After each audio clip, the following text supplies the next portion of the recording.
Tonight on the South Today, the holidays may be over, but the fun is just beginning for Outram School pupils. Some motorists and public transport users got a nice surprise today as the government extends subsidies. And the Gore Salvation Army is reluctantly cutting back on Sunday services, but its food bank isn't getting the chop.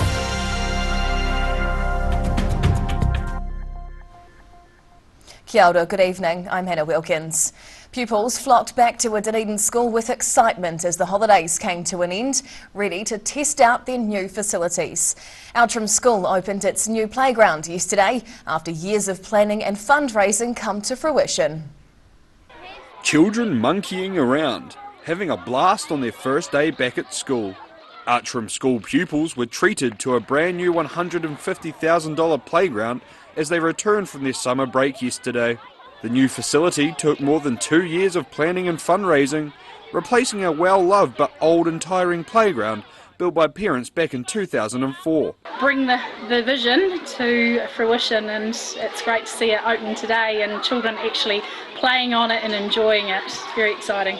The pupils had their say on the new playground's design and were consulted on what they would like to see on the finished product. Alan says playtime is just as important as what goes on in the classroom and wanted a great playground which encourages pupils to have fun. Yeah, absolutely. It's a really integral part of the school day and what the children enjoy, and they don't realise they're learning while they're playing. The money was raised by friends of Outram School through various community donations and fundraisers. The old playground was sold to Outram Hotel, which will soon install the playground for their guests to enjoy. In Dunedin, the South Today. Half price on public transport, along with fuel tax cuts, have been extended until the end of June. Prime Minister Chris Hipkins announced the extension today, which looks to help with soaring fuel prices and wider inflation. It's the third time the government has extended the cuts since introducing them last March. Dunedin bus patrons can expect their daily rides to remain cheap as buses stay at $1 per trip, alongside a 25-cent per litre excise duty cut also staying in place. Although bus users are enjoying their cheaper fares, many missed out on rides today. The full bus timetables rolled out again in Dunedin this morning after being reduced for more than 6 months, but around 40 services were cancelled today due to driver illness.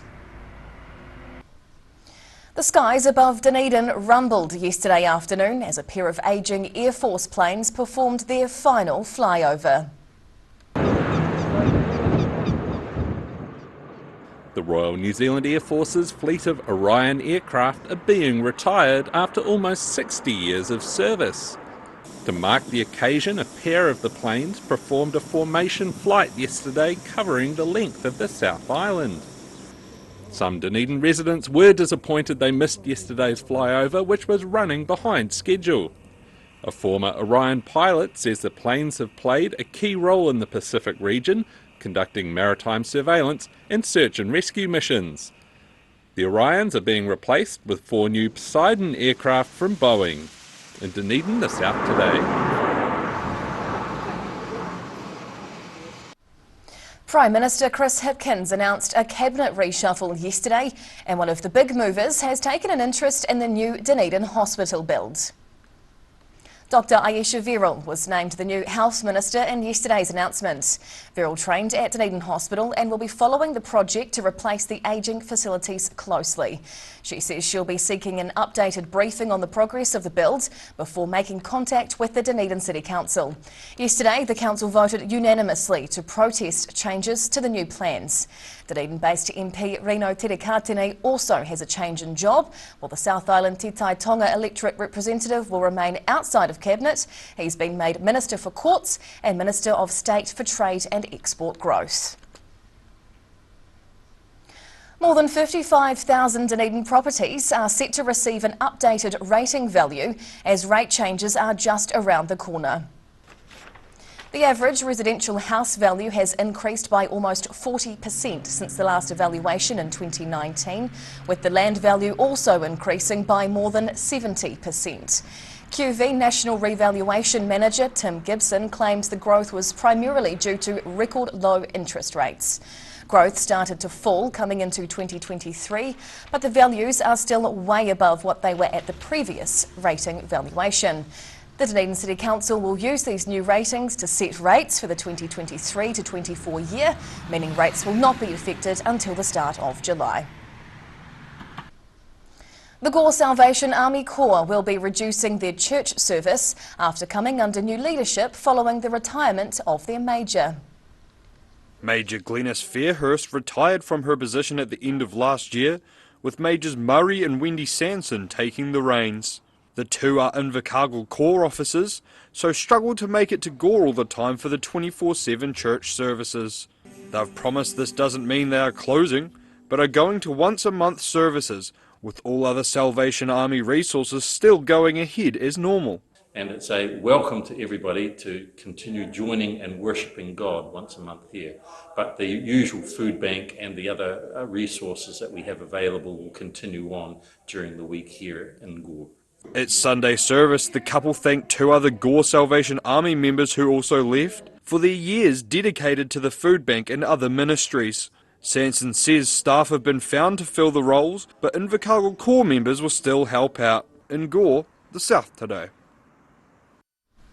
FA Arkane still to come on the South today. South Island riders get in the saddle bound for Pony Club champs in Gore, and more than 60 artists get free rein to use Canterbury Museum as a blank canvas for a fresh exhibition.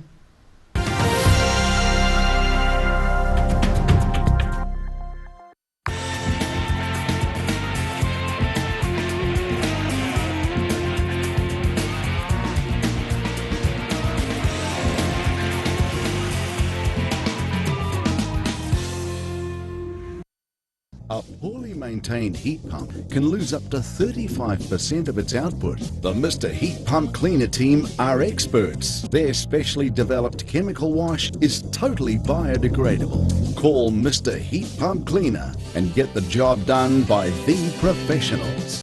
Hi, my name's Matt and I'm the Dines Group CEO. Dines is a company that's focused on selling logistics solutions to its customers. We're passionate about selling efficiency and we've been selling efficiency for over 50 years now.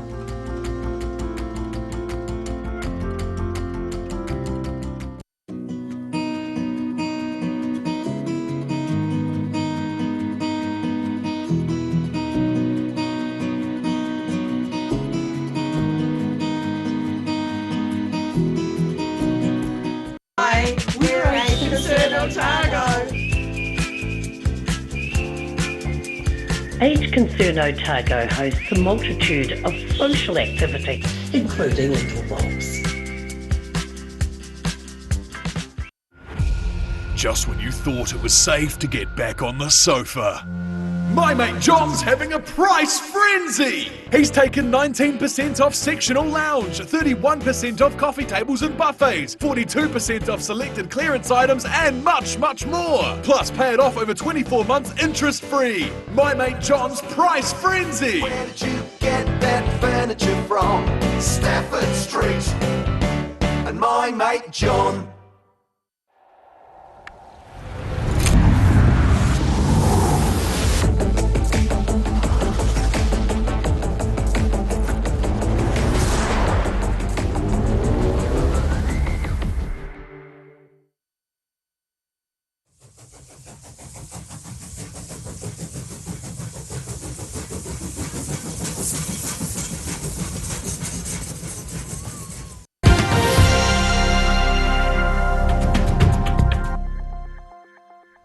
Tēnā koe, welcome back.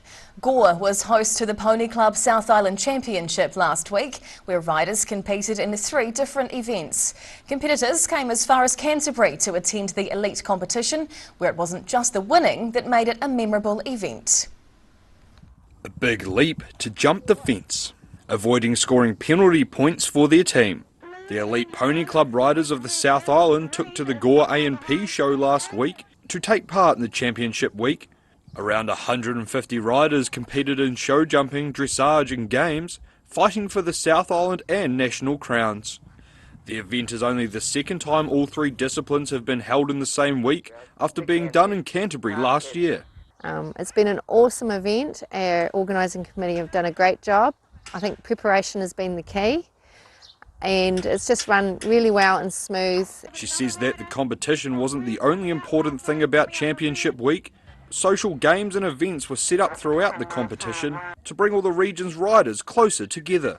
The kids obviously have had a fantastic time and enjoyed it, which we've involved a few social activities which they'll always remember, because Champs isn't just about riding, it's also about making friendships and bonds. The North Island Championship was held the week before, where each area's team points were tallied to crown national champions. Canterbury teams trotted away with the South Island dressage competition win, while Otago Southland Black took home the show jumping national title. In Gore, the South Today. Canterbury Museum is being turned into an oasis of urban artworks. The museum's given free rein to 65 local and international street artists ahead of its ambitious 5-year redevelopment project, allowing them to create a final exhibition of epic proportions. Street artists have taken over the Canterbury Museum. More than 50 national and international artists are transforming 5 floors and 35 spaces in the building into artworks for the museum's final exhibition, Shift Urban Art Takeover. Canterbury Museum is preparing to embark on an ambitious 5-year $205 million redevelopment of its facility. Parts of the building that are badly damaged in the earthquakes will be demolished. The heritage buildings that we see here at the front of the museum and the Robert McDougall Gallery at the back will be fully upgraded so that the heritage remains. Most of the museum's 2.3 million items have already been moved to an off-site storage facility, creating a lot of empty spaces. This meant the street artists are able to use the walls, floors, ceilings and stairwells as their canvas. However, their artworks will only last as long as the 73-day exhibition, with demolition of the older parts of the museum due to begin in April. The street art exhibition will also be a chance for Christchurch residents to say goodbye to the current building. Shift Urban Art Takeover opens next Friday, with ticket sales going towards the museum's redevelopment. In Christchurch, the South Today. And now recapping tonight's top stories on the South Today. Outram School pupils came back from the holidays to discover their new $150,000 playground is open. The government extended subsidies for road and public transport users today, but Dunedin's bus service was hit by illness. And the Gore Salvation Army says Sunday services will be reduced, but its food bank will remain open to the community.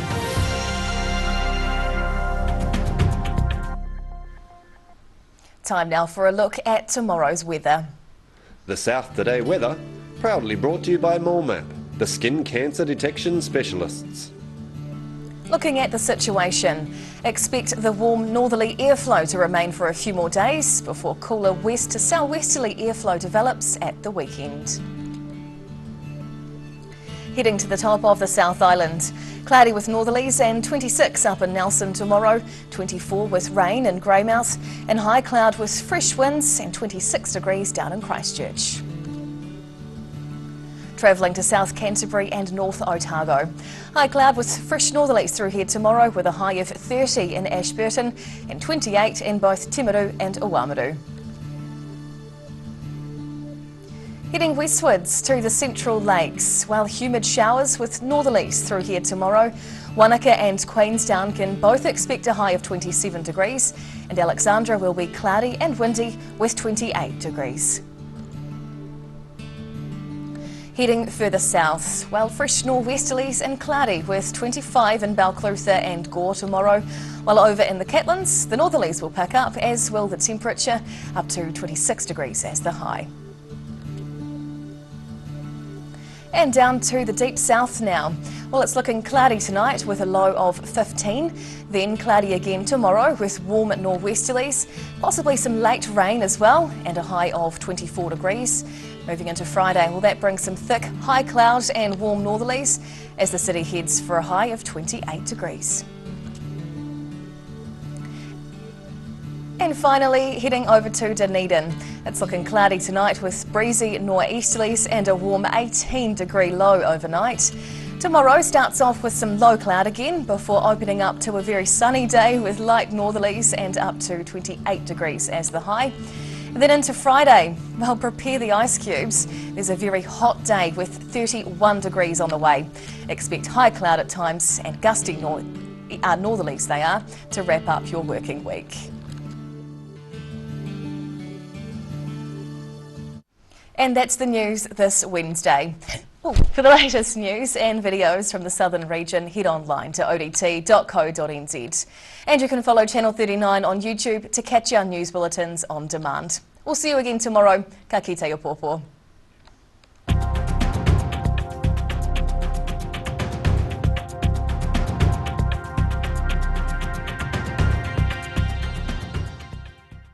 Public interest journalism funded through New Zealand On Air.